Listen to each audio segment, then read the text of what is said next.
ఏపీలో మెడికల్ కాలేజీల్లో తరగతులు ప్రారంభించాల్సినటువంటి అవసరం ఉన్నప్పటికీ కూడా ఏపీ ప్రభుత్వం నిర్లక్ష్యం చేసిందని, కేంద్ర ప్రభుత్వం నిర్వహించాలని చెప్పి ఆదేశాలు ఇచ్చినప్పటికీ కూడా తాము తరగతులు నిర్వహించలేమంటూ కేంద్ర ప్రభుత్వానికి లేఖ రాసిందని చెప్పి జగన్మోహన్ రెడ్డి విమర్శించిన విషయం అందరికీ తెలిసిందే. దీనికి సంబంధించి ఏపీ వైద్య ఆరోగ్య శాఖ మంత్రి సత్యకుమార్ యాదవ్ స్పందించడం జరిగింది. ఏపీలో వైఎస్ఆర్ కాంగ్రెస్ పార్టీ హయాంలో 17 మెడికల్ కాలేజీలు నిర్మించడానికి తలపెట్టారని, అయితే వాటిలో ఇప్పటి వరకు చాలా కాలేజీలు ఇంకా పునాదుల దశలోనే ఉన్నాయని, గతంలో వైఎస్ఆర్ కాంగ్రెస్ పార్టీ అధికారంలో ఉన్నటువంటి సమయంలో రాజమండ్రిలో నిర్మించినటువంటి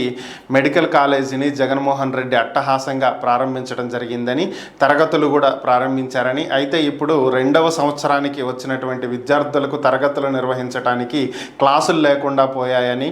సగం నిర్మాణమైనటువంటి కాలేజీని అట్టహాసంగా వారి ప్రచారం కోసం ఆ రోజు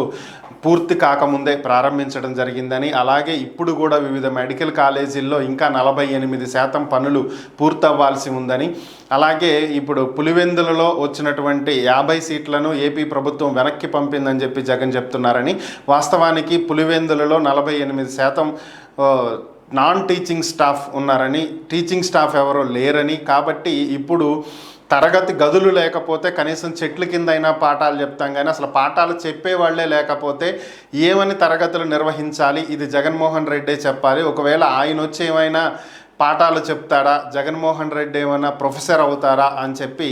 సత్యకుమార్ యాదవ్ విమర్శించడం జరిగింది.